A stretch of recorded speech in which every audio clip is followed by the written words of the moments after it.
नमस्कार, स्वागत है आपका जनगणमन 24/7 पर, जो कि मेरा यूट्यूब चैनल है। आप उसे लाइक करें, सब्सक्राइब करें। और इस समय सब लोग बात किसकी कर रहे हैं? ऑपरेशन सिंदूर की। ऑपरेशन सिंदूर खत्म हुआ, नहीं खत्म हुआ, उसको लेकर कोई क्लैरिटी नहीं है। लेकिन प्रधानमंत्री नरेंद्र मोदी ने सिंदूर शब्द से खेलना शुरू कर दिया है। कल एक सारे एनडीए के मुख्यमंत्री और उप मुख्यमंत्रियों की बैठक हुई थी, जिसमें प्रधानमंत्री ने ये बताया जा रहा है कि सारे बीजेपी नेताओं से ये कहा है कि अपना मुंह सिल लो। ऑपरेशन सिंदूर के बारे में बात करने की जरूरत नहीं है, क्योंकि इसके पहले आपने देखा था कि विजय शाह, जगदीश देवड़ा जैसे जो नेता हैं मध्य प्रदेश के, उन्होंने बहुत ही ज्यादा अनाप शनाप बातें कही और उसके बाद बीजेपी की बहुत ज्यादा किरकिरी हुई। लेकिन अब जिस तरीके से ऑपरेशन सिंदूर के पोस्टर्स, होर्डिंग्स, खुद प्रधानमंत्री की बुलेट प्रूफ जैकेट्स और हेलमेट में तस्वीरें, और ऐसा लग रहा है कि वो खुद सरहद पर लड़ाई करने जा रहे हैं, तो उन तस्वीरों को देखकर ऐसा लग रहा है कि प्रधानमंत्री ने पूरा मूड बना लिया है कि ऑपरेशन सिंदूर का राजनीतिक इस्तेमाल करना है। आपने कल अगर उनकी मन की बात सुनी हो, तो मन की बात में भी उन्होंने जिक्र किया कि देखिए, जिस समय ऑपरेशन सिंदूर चल रहा था, तो उस दौरान गांव में कुछ बच्चे पैदा हुए, उन्होंने भी अपना नाम सिंदूर रख लिया। तो और उन्होंने ये कहा कि अब ऑपरेशन सिंदूर एक ट्रांसफॉर्मेशन का प्रतीक है, एक बदलाव का प्रतीक है कि हमारा देश कैसे बदल रहा है। तो सवाल ये उठता है, सवाल सारे बने हुए हैं। अब आप ये सोच लीजिए, प्रधानमंत्री अपनी वो एक निजी जीत बताने की कोशिश कर रहे हैं, उनकी पर्सनल जीत है वो ऑपरेशन सिंदूर। लेकिन उसको लेकर जो सवाल खड़े हुए हैं कि भाई सीज फायर आपने क्यों किया? ट्रंप को किसने हक दिया कि वो मध्यस्थता करके ये बताए कि व्यापार का कारण था, व्यापार के चलते इसको हमने युद्ध विराम करवाया? विदेश मंत्री ने पहले से पाकिस्तान को मैसेज करके बताया कि देखिए, हम मिलिट्री स्ट्राइक करने जा रहे हैं। तो इन सवालों के बीच में ये ऑपरेशन सिंदूर का इस्तेमाल अब बीजेपी कैसे करेगी, और बीजेपी भी छोड़ दीजिए, प्रधानमंत्री मोदी कैसे करेंगे, वो एक बड़ा सवाल है। दूसरी खबर यह है कि कल ये बताया जा रहा है कि भारत ने, अब भारत की जो अर्थव्यवस्था है, उसने जापान को क्रॉस कर लिया। 4 ट्रिलियन की इकोनॉमी भारत बन गया। उसके ऊपर भी आज हम बात करेंगे, और हमारे साथ बहुत खास मेहमान है डॉक्टर सुब्रमण्यम स्वामी, जो कि किसी परिचय के मोहताज नहीं है। बीजेपी में रहते हुए बीजेपी को आईना दिखाने का काम डॉक्टर सुब्रमण्यम स्वामी करते हैं, और बीजेपी में के अंदर रहकर वो बीजेपी की ही नीतियों के एक बहुत बड़े आलोचक हैं। डॉक्टर स्वामी, आपका बहुत बहुत स्वागत है जनगणमन 24/7 पर। Thank you so much for joining. और मेरा पहला सवाल यही है कि ऑपरेशन सिंदूर और मोदी जी, इनका क्या कनेक्शन है? क्योंकि मोदी जी इस समय जिस तरह से ऑपरेशन सिंदूर को बेचने के लिए निकल चुके हैं, it seems like it is his personal and political Triumph, यानी कि उनकी निजी और जो राजनीतिक जीत वो बता रहे हैं ऑपरेशन सिंदूर के जरिए। देखिए, जीत का परिभाषा पहले जानना चाहिए। क्या हमने क्या किया? पाकिस्तान का कोई ऐसा नुकसान किया जिससे हम कह सकते हैं कि भाई अब पाकिस्तान रह नहीं गया? उदाहरण, हम जो 3 प्रांत हैं, 4 प्रांतों में 3 प्रांत ऐसे हैं जो पाकिस्तान से अलग होने चाहते हैं, तो उन तीनों में से एक भी आपने अलग किया। तीनों तैयार थे, हम उनको मदद करेंगे, बट हमने नहीं किया। तो हमने बमबारी की, और उसमें हमारे 5 हवाई जहाज अमेरिका के अनुसार, मैं नहीं जानता हूँ कि, क्योंकि हमें सरकार ने कुछ बताया नहीं, लेकिन अमेरिका ने कहा है, उसका खंडन भी नहीं हुआ, कि 5 हवाई जहाज़ों को, जो हमारे हवाई जहाज थी, वो उनको हम पाकिस्तान ने गिराया था।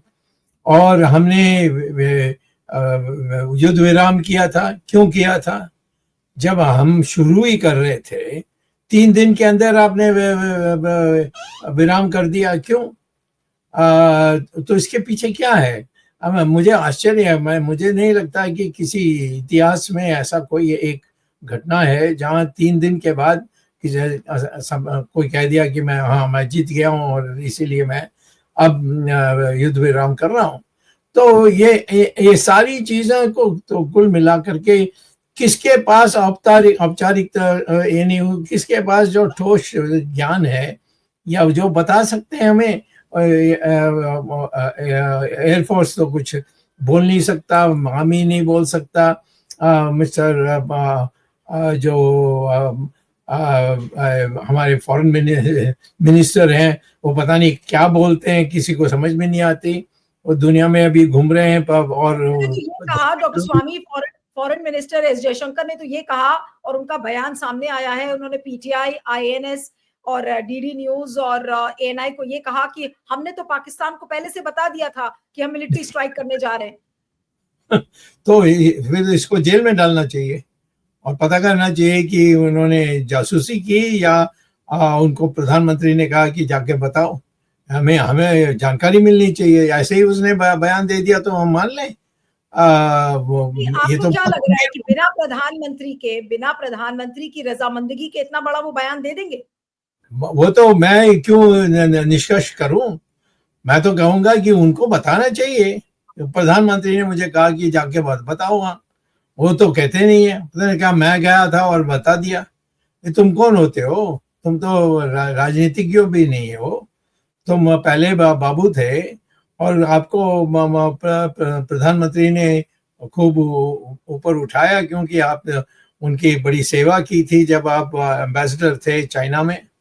तो जब 10 बार मोदी गया था चाइना, पता नहीं किसके लिए, परंतु इन्होंने उनकी सत्कार की थी, तो उसके बाद उनको अपने साथ ले ली उन्होंने।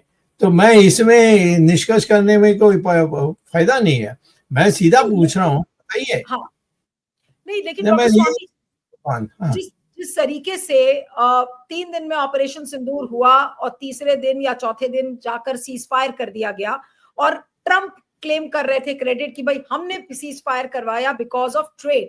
I didn't want them to deal in nuclear missiles. I wanted trade, and which is why I forced a ceasefire. यानी कि क्लेम कर रहे हैं क्रेडिट डोनाल्ड ट्रंप की, उन्होंने सीज फायर करवाया। अब आपको क्या लग रहा है कि ऑपरेशन सिंदूर के जरिए हमने ये पूरी कॉन्फ्लिक्ट में जीत हासिल की या हार हासिल किया है? हाथ क्या लगा, जीत या हार आपके हिसाब से? मोदी ने खंडन क्यों नहीं किया कि जो ये बोल रहे हैं गलत है? उनको क्या शर्म है कि ये कहना कि अमेरिका का जो राष्ट्रपति है उसने जो कहा वो सही नहीं है? ये कहने में क्या आपत्ति है उनको? चुप बैठे, इसके माने जो ट्रंप कह रहा है वो सही है? नहीं, वास्तव में ये है कि आप पाकिस्तान ने उनके लोग 4 लोग कश्मीर में आए, उन्होंने हमारे 26 हिंदू जो वहाँ आए थे कश्मीर में देखने के लिए, कश्मीर के, उनकी पत्नी के सामने इन्होंने उनको मारा और फिर वो चले गए। अब आपने कोई प्रयास भी नहीं किया उनको पकड़ने के लिए, कोई प्रयास की? पाकिस्तान से कह सकते थे कि हम तब तक युद्ध विराम नहीं करेंगे जब तक आप ये 4 लोगों को नहीं देंगे। क्यों नहीं कहा? उसके बारे जिक्र भी नहीं किया, उस पर वो बोल भी नहीं गए। मोदी ने तो एक दिन भी नहीं बोला। क्या मोदी जी पाकिस्तान से परिवार में नहीं, एक मिनट, उस परिवार में वो जो विधवा हुए हैं उनको जाकर कम से कम मिलते हैं, वो भी नहीं किया उन्होंने। क्यों? ये सवाल जो है इसका जवाब देना चाहिए नरेंद्र मोदी को। नहीं, लेकिन डॉक्टर स्वामी आपको क्या लग रहा है कि अगर इतनी सारी चीजें हो गई, क्या मोदी जी पाकिस्तान से डर गए? ये 56 इंच की छाती बताने वाले प्रधानमंत्री पाकिस्तान के आगे क्यों, हमने एक बिल्कुल ऐसा लग रहा है कि घुटने टेक लिए? हमने घुटना टेक की थी दो देशों के सामने, एक अमेरिका और दूसरा चाइना। चाइना ने इतने अच्छे उनके जो हवाई जहाज हैं उनको दे दिया, पाकिस्तान को दे दिया। कल तक तो आप चाइना का कह रहे थे कि हमारी बड़ी दोस्त हैं, उन्होंने हमारी लद्दाख के कई जमीन दे दी, और जब मैंने इसको सवाल उठाया तो उन्होंने कहा कि कोई आया ही नहीं, कोई गया ही नहीं, और उसी पर उसके ज़्यादा किसी को कुछ भी नहीं पता। जो संधि हमने की हुई चाइना के साथ जमीन के बारे, उसका कोई फोटो कॉपी नहीं है हमारे पास, किसी के पास नहीं है, पार्लियामेंट में भी नहीं है। तो मैं समझता हूं कि नरेंद्र मोदी के बारे ये सोचना चाहिए कि आप एक लोकतंत्र देश के में आप प्रधानमंत्री हैं, या ये आप समझते हैं ये आपका घर का मामला है? नहीं, लेकिन डॉक्टर स्वामी, ऑपरेशन सिंदूर आपके हिसाब से क्या है? फेल हुआ या जीत हुई हमारी? नेचुरली जो 4 लोग हैं उनको तो आपने छुआ भी नहीं, फेल हो गए। वो किसके लिए आपने ये युद्ध शुरू किया? आपने शुरू किया क्योंकि ये 4 लोगों ने हमारे 26 हिंदुओं को गोली से मारा, और उनके पत्नी इसको देखा, इस दृश्य को देखा, इससे क्या बुरा हो सकता है? मैं तो कहता हूं कि इंडिया के फौज जाकर के जो भी हैं, जो 4 लोगों ने किया, उनके अतिरिक्त जो भी आए उनके सामने उनको गोली चलाए, या जो 3 प्रांत हैं पाकिस्तान के, उनको आजाद बना दें उनको। डॉक्टर स्वामी, हमारी फौज तो पूरा काम कर रही थी अपना, उनको तो कोई प्रॉब्लम नहीं थी, वो पूरी तरह से आगे बढ़ रहे थे। लेकिन जब उनको सीज फायर की ही कॉल आ गई तो फिर क्या करेगी बेचारी हमारी सेना? मैं तो सेना के बारे तो कुछ बोल ही नहीं रहा हूँ, वो तो अपने अनुशासन के अनुसार चल रहे हैं। मैं तो कहता हूँ नरेंद्र मोदी है जो, जिसके बारे हमें विश्लेषण करना चाहिए कि इसने क्या किया, क्यों किया। पहले ये बताएं कि आज तक उन्होंने, ये जो 4 लोगों ने जो अपमान किया हमारे महिलाओं की और उनके पतियों को गोली से मारा, उनको पूछताछ भी नहीं की। अगर ट्रंप ने आकर कहा ये करो वो करो, तो उस समय कहते हैं ये 4 लोगों ने किया, उनको वो पहले उनको खड़ा करो हमारे सामने। ये क्यों नहीं कहा उन्होंने? ट्रंप से डरते हैं क्या? वो सफेद चमड़ा है तो डरना चाहिए क्या हम लोगों को? वो जमाना चले गया। और परंतु मोदी का व्यवहार से तो लगता है कि वो जो सफेद चमड़े के लोग हैं उनसे डरते हैं। नहीं तो ये क्यों उन्होंने स्टैंड नहीं लिया? क्यों नहीं अमेरिका को कहा कि पहले इन 4 लोगों को हमारे पास दो, फिर उसके बाद हम सोचेंगे कि हम युद्ध विराम करना है कि नहीं करना है। लेकिन सर, ये जो 4 आतंकवादी थे, इनके बारे में क्या मोदी जी ने सोचा ही नहीं होगा? अब जब नहीं बोले तो हम तो यही निष्कर्ष निकालेंगे कि उन्होंने सोचा ही नहीं। और क्या 26 महिला विधवा हो गए, कौन सी बड़ी बात है, ऐसा सोचते होंगे, मैं नहीं जानता।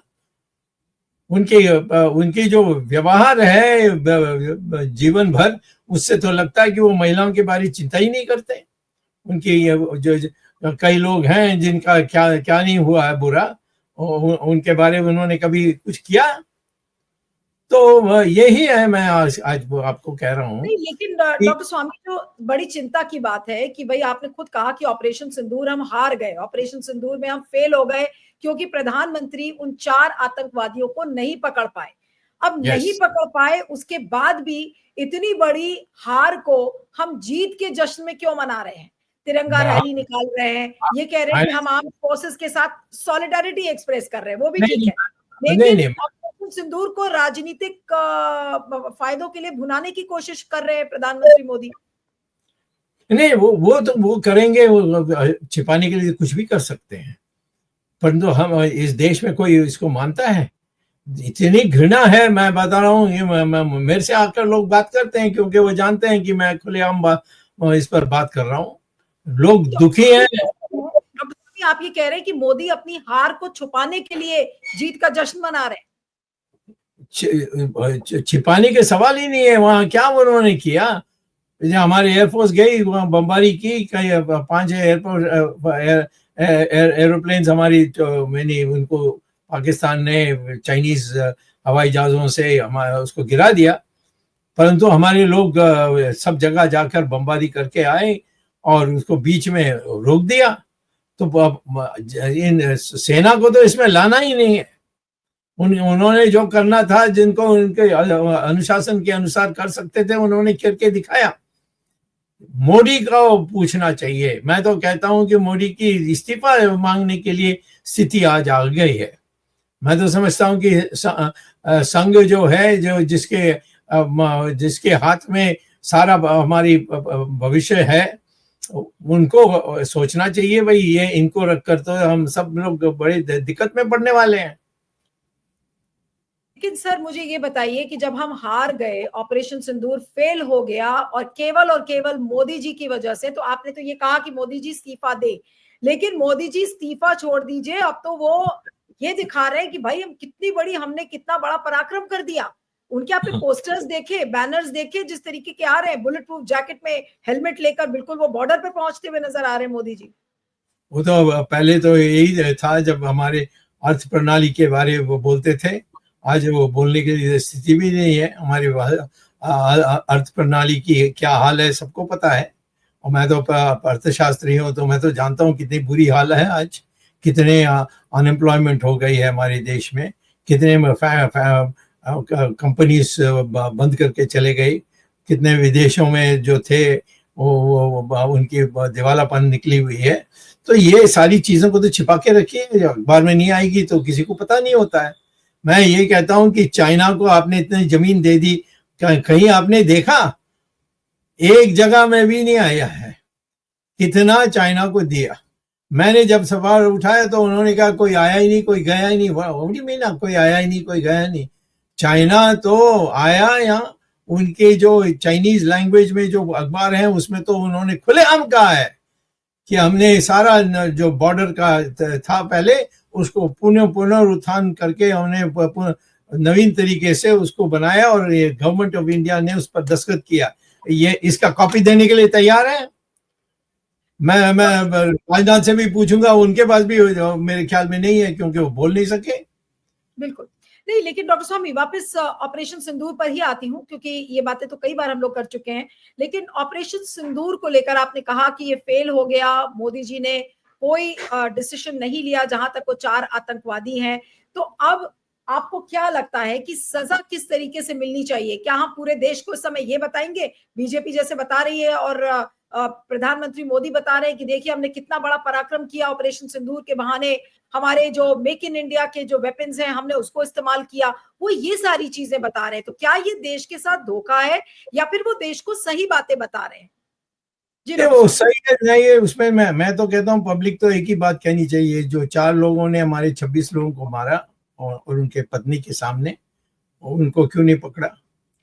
आप कहते हैं कि आप हम चाइना, अब अमेरिका के कहने पर जब पाकिस्तान के साथ बैठ कर गए, हमने सुलह कर लिया है, हमने अब नहीं युद्ध करेंगे, दोनों आपस में सहमत हो गए।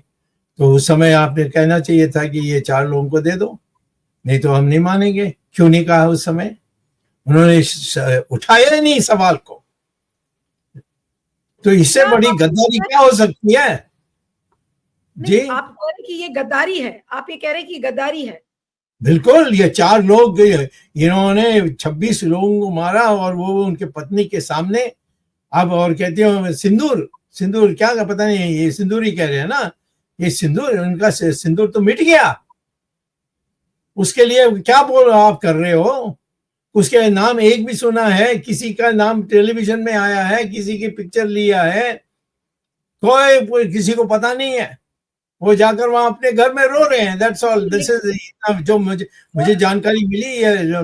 महिला जो है, विधवा हुए हैं, सब रो रहे हैं बस, और उसको कोई पूछने वाला नहीं है। लेकिन डॉक्टर स्वामी, सिंदूर के सबसे बड़े रखवाले इस समय प्रधानमंत्री नरेंद्र मोदी अपने आप को बता रहे हैं कि देखिए हमने, और जिस तरीके से सिंदूर का इस्तेमाल किया जा रहा है, सिंदूर शब्द का, कि अपने मन की बात में भी वो सिंदूर की बात कर रहे हैं। अभी हाल में जब बीकानेर में रैली थी तो उन्होंने कहा कि मेरे नसों में गरम सिंदूर बहता है, लहू, गरम लहू नहीं बल्कि गरम सिंदूर बहता है। वो क्या कहने की कोशिश कर रहे थे? मैं कहता हूं कि उनके पास सिंदूर की कुछ भी, थोड़ा भी इतना चिंता होती तो उसकी पत्नी को जो उन्होंने किनारे में धकेल के रखा है, उनको साथ क्यों नहीं लेते? इतनी बड़ी उनके घर है, प्रधानमंत्री के घर, उसमें उनको ठहराते क्यों नहीं है? वो महिला तो कभी नहीं इनको छोड़ा है, आज भी उनके लिए पूजा करती है। तो क्यों आपने ये उनको कर दिया? तो फिर सिंदूर की बात मत करो। ये सिंदूर के तो वो की पत्नी है, वो वहां किनारे में बैठ के दुखी है, परंतु वो क्या कर सकती है? प्रार्थना कर सकती है वही कर रही है।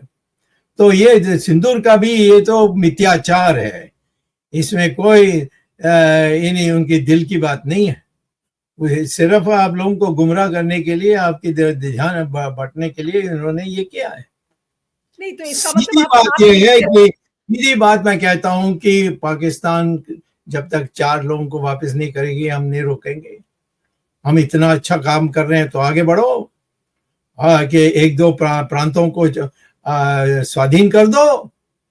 तैयार थे, 4 में 3 तैयार थे, क्यों नहीं किया हमने? ये तो हमारे वो तो मांग रहे हैं हमारे वहां के लोग कि हमें बचाइए। जी डॉक्टर साहब, आपने कहा कि सिंदूर का मिथ्याचार कर रहे हैं एक तरीके से मोदी जी, और आपने कहा कि सिंदूर की उनको कोई परवाह नहीं है, केवल और केवल ध्यान भटकाने का काम कर रहे हैं। तो क्या सिंदूर की बात मोदी जी को जमती है या नहीं जमती? नहीं जम रही है कुछ, क्योंकि नहीं तो वो पत्नी के बारे सोचते, सिंदूर का नाम लेते उनकी पत्नी का याद आना चाहिए था, तो वो तो उसके बारे में चिंता ही नहीं करते। ये नहीं कि वो ये यहाँ एक पत्नी के बिना रहते हैं और अकेला रहते हैं, ऐसा तो नहीं है उनका कहीं। यानी उनकी तो जो सारी जो व्यवहार है उसमें मैं यहाँ तो कह नहीं सकता, परंतु ये पत्नी को इन्होंने त्याग किया, इसको तो कोई मान नहीं सकता। लेकिन अब आपको क्या लगता है कि इसमें अकाउंटेबिलिटी कैसे फिक्स होगी? पहलगाम का जो आतंकी हमला हुआ था, आपने खुद ही कहा कि प्रधानमंत्री का इस्तीफा होना चाहिए, लेकिन अमित शाह, विदेश मंत्री राजनाथ सिंह, इनका क्या होना चाहिए? अब उनका वो तो प्रधानमंत्री नहीं है। ये 4-5 नाम जो आपने लिया है, अजीत डोभाल को भी मैं भूल रही हूँ। हाँ, अजीत डोभाल, वो अपने को नौकर मानते हैं तो हम क्या करें? वो तो प्रधानमंत्री नहीं है ना। और जो उनको महत्व दिया गया है या जिम्मेदारी दी गई है वो तो कुछ नहीं है। मैं आपको बता सकता हूं कि जब चाइना हमारे देश में घुस गया तब हमारे जो मंत्री हैं डिफेंस का, उनको पता ही नहीं था, उनको ये भी नहीं पता था कि क्या बोलना है, और वो दयनीय स्थिति में थे। तो आज इनको इन लोगों को लाने में कोई फायदा नहीं है। मैं जो सर्वसर्वे है, जो सब कुछ उनके हाथ में है, वो है मोदी, और मोदी हमारे देश के लिए कुछ नहीं कर रहा है, या वो उल्टा कर रहा है। एक सवाल और करके उसके बाद फिर मैं ये 4 ट्रिलियन इकोनॉमी वाले सवाल पर जाऊंगी कि क्या ऑपरेशन सिंदूर जिस तरीके से हुआ और जिस तरीके से हम बदला पहलगाम का नहीं ले पाए, क्या ये मोदी जी की 11 सालों में सबसे बड़ी हार है? मैं तो सबसे बड़ा धोखा मैं कहूंगा। ये हार कैसी है? इन्होंने कोई प्रयास तो नहीं किया, इन्होंने झूठ बोला है, और झूठ के लिए आपकी मन होगी कि हम ऐसे लोगों को गुमराह करेंगे, तो उन्होंने यही किया है। वास्तव में क्या हुआ उसके बारे में किसी को पता नहीं है। हाँ, जरूर हमारे जो मैंने इधर उधर के अखबारों को पढ़ा है देश भर में, दुनिया भर में, उसके अनुसार हमारे जो लोग गए थे युद्ध के लिए, वो सब बड़े यानी साहस के साथ उन्होंने काम किया, परंतु 3 दिन में कितना कर सकते हैं? और उनको वापस बुलाया गया कि वापस आ जाओ। तो आज मैं ये कहूंगा कि सीधी बात है कि नरेंद्र मोदी को खुद खड़ा होकर आपके जर्नलिस्ट 5-6 लोगों को उनको सवाल पूछना चाहिए। ये वो मानेंगे नहीं तो इसके माने आप जानते हैं कि जो भी सवाल पूछता है उसको ये बता दिया जाता है कि आप पाकिस्तान के एजेंट हो, आपको पाकिस्तान पैसा दे रहा है, आपको चाइना पैसे दे रहा है। हमने सवाल कुछ खड़े किए थे और प्लेटफॉर्म्स पर मेरी क्लिप्स काट काट कर वायरल की गई, और फिर ये कहा गया कि आपके अकाउंट में चाइना से पैसे आ रहे हैं और पाकिस्तान को, और ये सबसे बड़ी गद्दार है। मेरे लिए ही बोल दिया कि सबसे बड़ी गद्दार है। क्या कहेंगे आप सब? आपके पास? आपके पाकिस्तान से पैसा आ रहा है तो ये क्यों रोका, क्यों नहीं? इनको पता था तो आपको बता रहे हैं कि आपका पैसा पाकिस्तान से आ रहा है, तो तुरंत रोकने के लिए कदम उठाना चाहिए था, क्यों नहीं उठाया आपने? उल्टा मैं कह सकता हूं कि हमारे जो राष्ट्रपति हैं चाहे अमेरिका के, उनसे इन्होंने $21 मिलियन कैश ली है। उसका मैंने अभी हाई कोर्ट में मैंने केस डाली है। नहीं तो $21 मिलियन ये कौन सा वाला अमाउंट आप कह रहे हैं? नरेंद्र मोदी को अमेरिका से $21 मिलियन दी गई थी। उन्होंने उसको अपना माना, बाद में क्या किया, इधर उधर किया जब हल्ला गुल्ला हुआ उसमें, परंतु मैंने इसको केस डाली है, उसमें सारी बातें आ जानी चाहिए। उसके बाद मैं बता दूंगा कि कहाँ गया पैसा, कब आया और कहाँ तक पहुंचा है।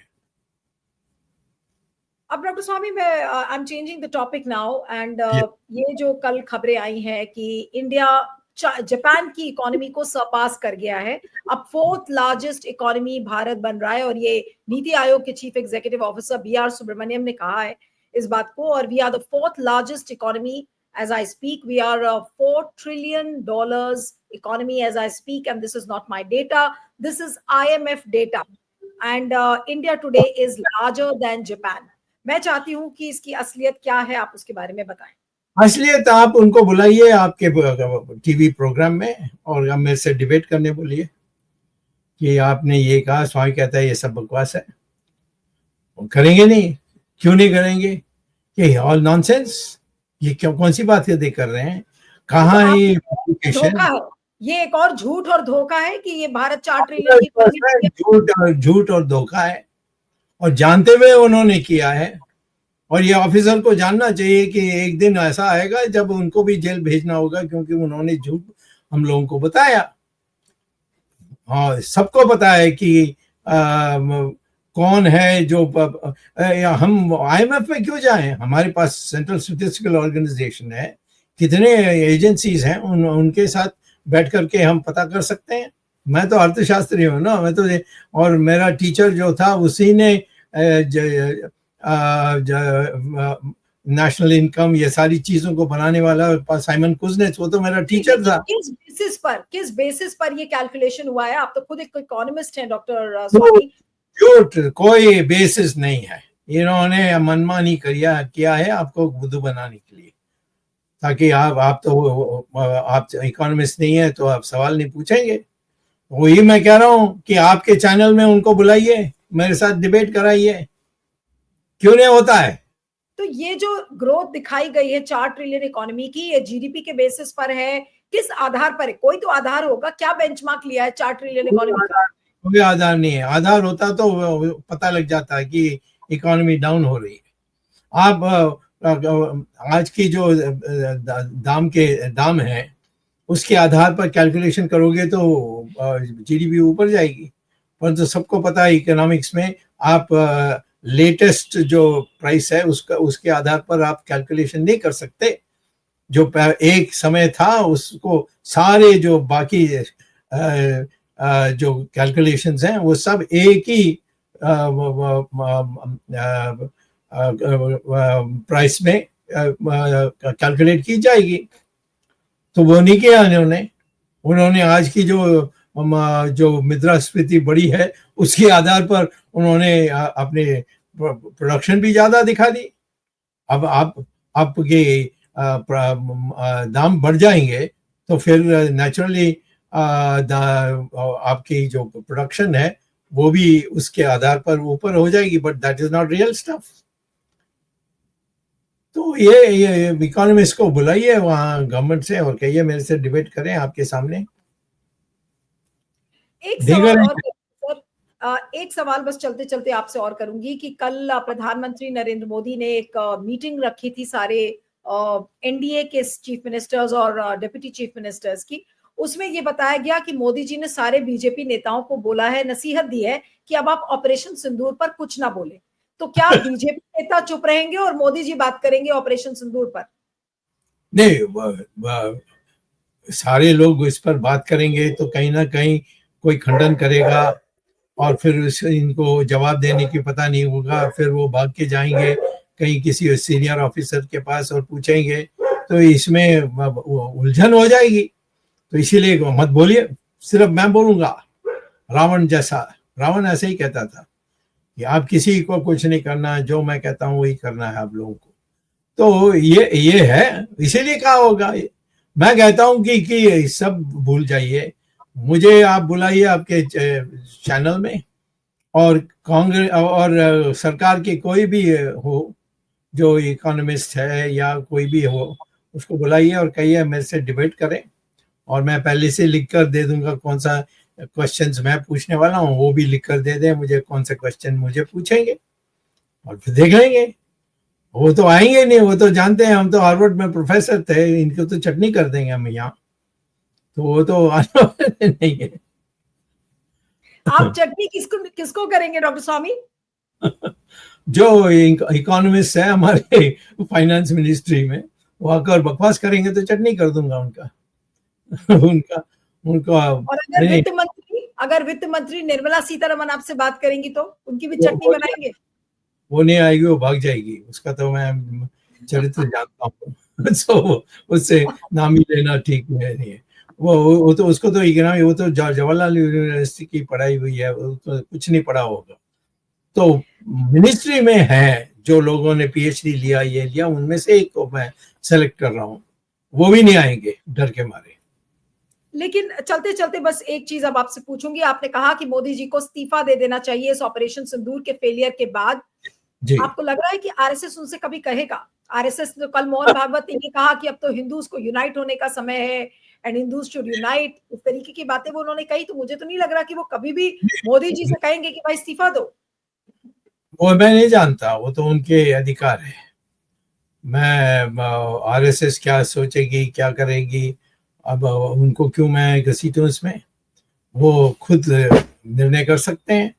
उन्होंने वो प्रचारक है, मोदी तो प्रचारक है, तो आरएसएस को पूरा हक है उनको कहने के लिए कि भाई आप ये सारा छोड़कर तुम वापस जाओ और हिमालय में चले जाओ। ये सब, ये आरएसएस के पास अधिकार है क्योंकि वो प्रचारक थे। प्रचारक मीन्स जीवन भर पूरा होने तक उनकी पढ़ाई, ये सारी चीजों के लिए आरएसएस ने व्यवस्था की थी, तो इसीलिए उनको आरएसएस को की बातों को मानना पड़ेगा। तो मैं समझता हूं कि इसलिए कि कोई कुछ आरएसएस को बोल नहीं सकता, वो अपने आप कर सकते हैं। मैं कहता हूं कि एक अर्थशास्त्री के नाते मैं कह रहा हूं कि ये जो भी आपको दिया जा रहा है, अभी तक दिया जा रहा है, सब बोगस है, और मुझे मेरे साथ डिबेट कोई करेगा तो मैं धज्जी उड़ा दूंगा उनका। चलिए, आपका बहुत बहुत शुक्रिया doctor Swamy, thank you very much for joining on Jangan Man 24/7। Thank you. Bye.